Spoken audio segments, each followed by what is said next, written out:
وَلْتَكُنْ مِنْكُمْ أُمَّةٌ يَدْعُونَ إِلَى الْخَيْرِ وَيَأْمُرُونَ بِالْمَعْرُوفِ وَيَنْهَوْنَ عَنِ الْمُنْكَرِ وَأُولَئِكَ هُمُ الْمُفْلِحُونَ.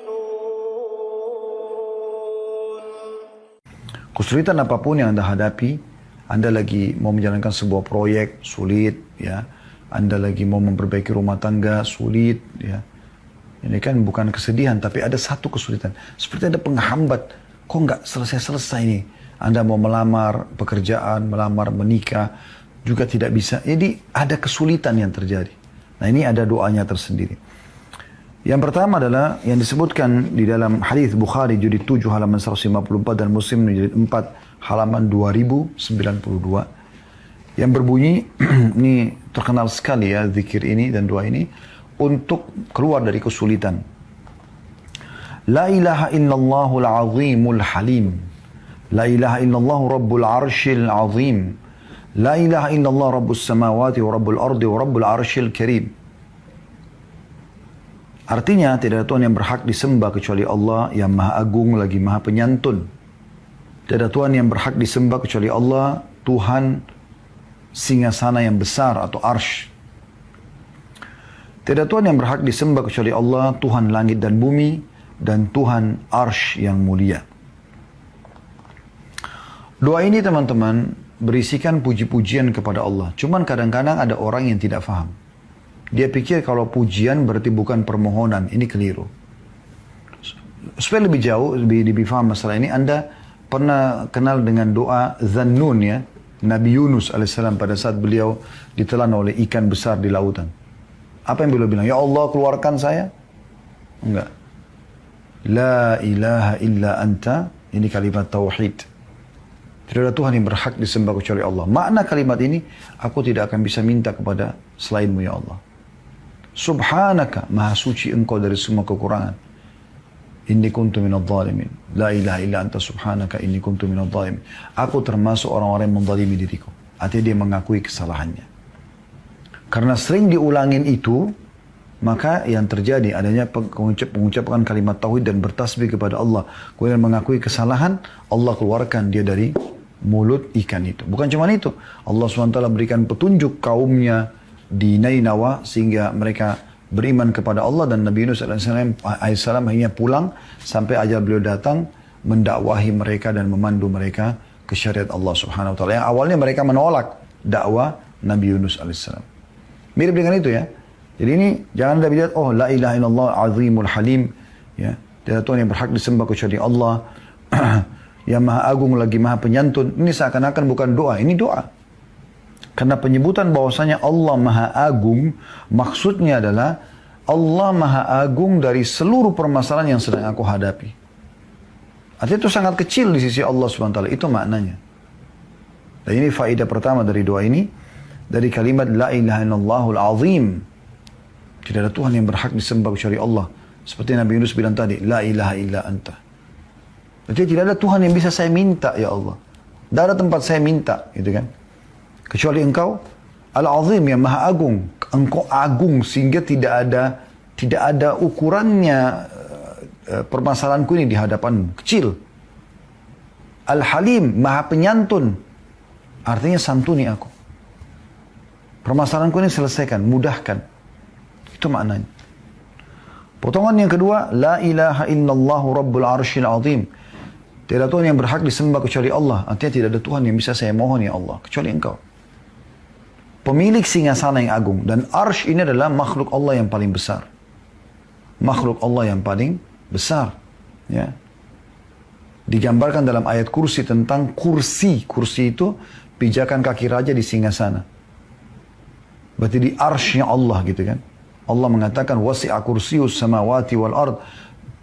Kursinya Allah itu meliputi seluruh langit dan bumi. Jadi sangat besar memang arsh itu. Makanya di sini dikatakan Rabbul Arshil Azim, ya, pemilik singgasana yang azim, yang besar. Dan memang arsh itu sangat besar. Makhluk Allah yang paling besar. Dan ini salah satu keyakinan ahli sunnah wal jamaah tentang adanya arsy-Nya Allah. Kita harus yakini adanya itu, dan itu makhluk Allah yang terbesar. Ya. Kemudian potongan yang ketiga yang kita bisa ambil pelajaran, la ilaha illallah rabbus samawati wa rabbul ard.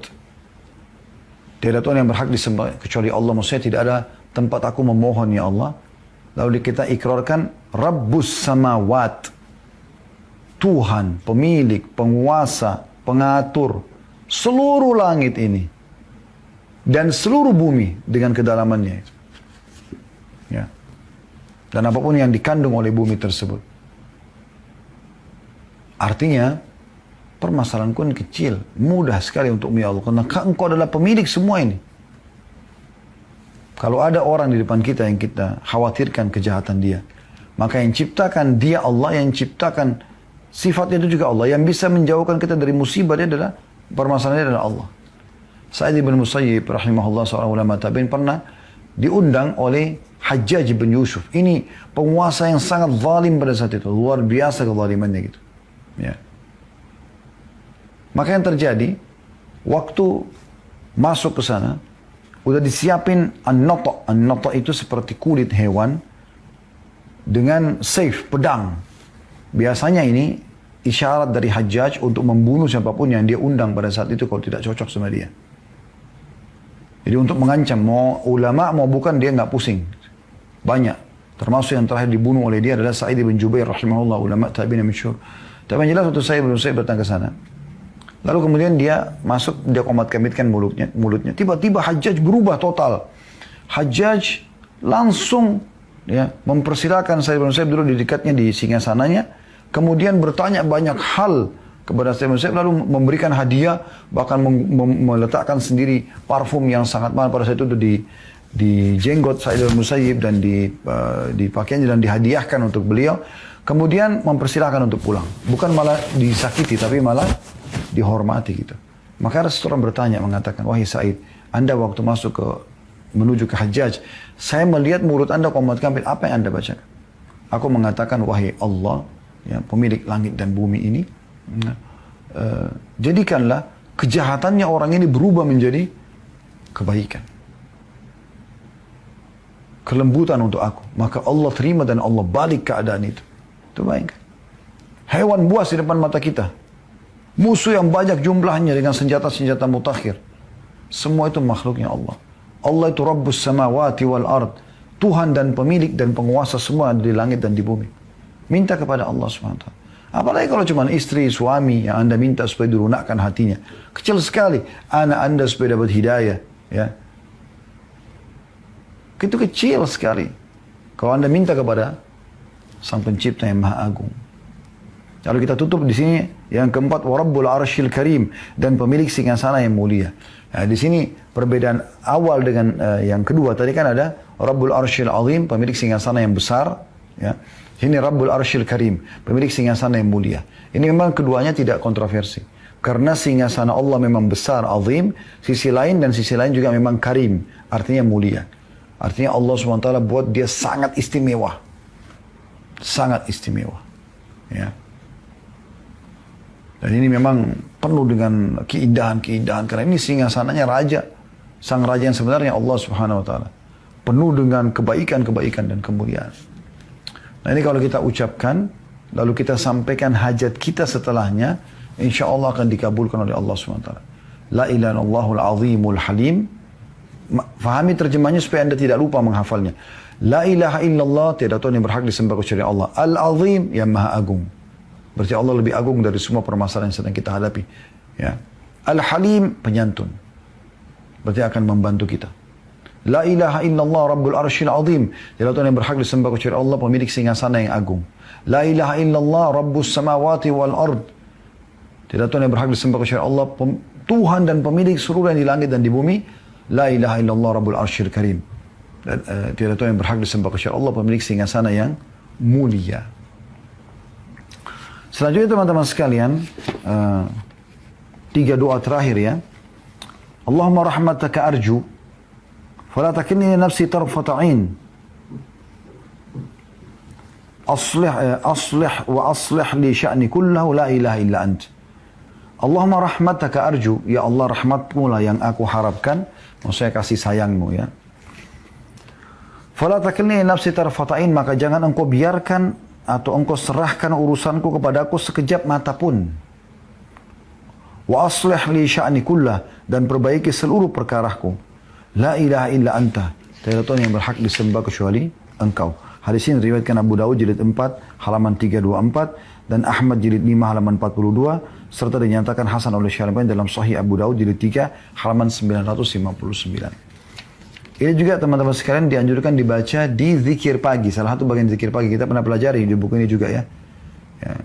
Ya Hayyu ya Qayyum birahmatika astaghits aslih li sya'ni kullah. Wahai zat yang maha hidup dan terus-menerus mengurus makhluknya, perbaikilah urusanku.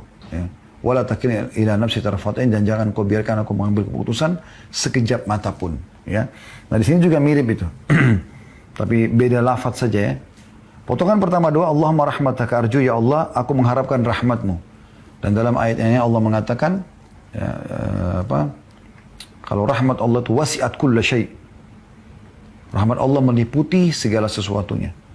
Membersihkan dosa, memaafkan kesalahan, membukakan pintu rezeki, ya, memberikan solusi dari permasalahan, itu semua masuk dalam rahmat Allah.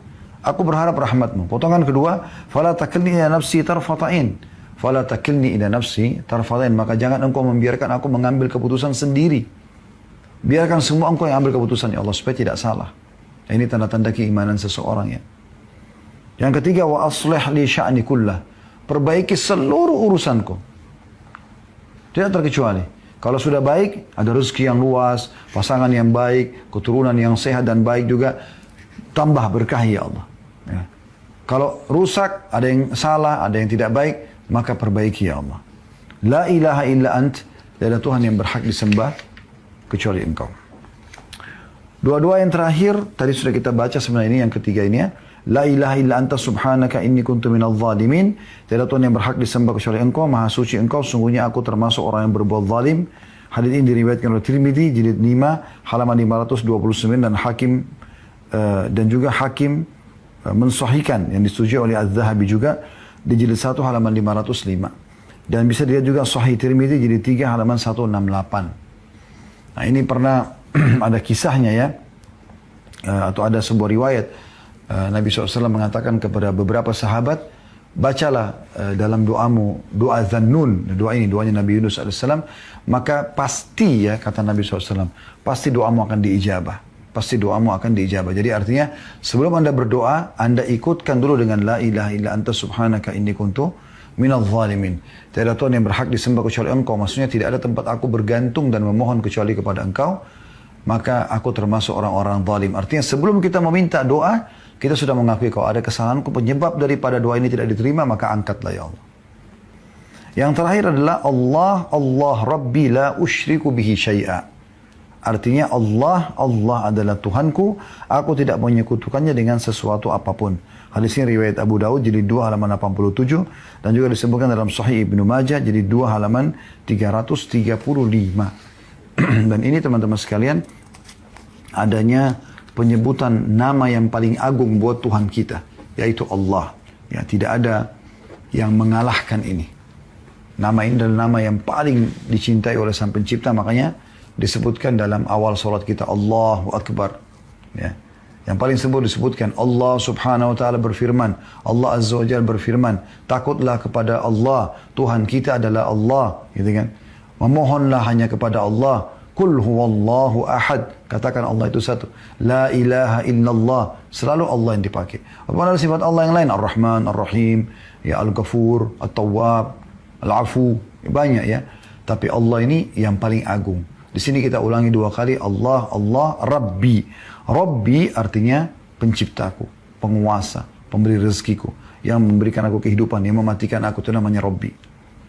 La usyriku bihi syai'an, aku tidak menyekutukannya dengan sesuatu apapun. Kata ulama, orang ini, walaupun dia tidak syirik, dia mengucapkan ini, agar kalau sampai ada sesuatu yang terarah ke syirik, Allah akan tepis dari dia.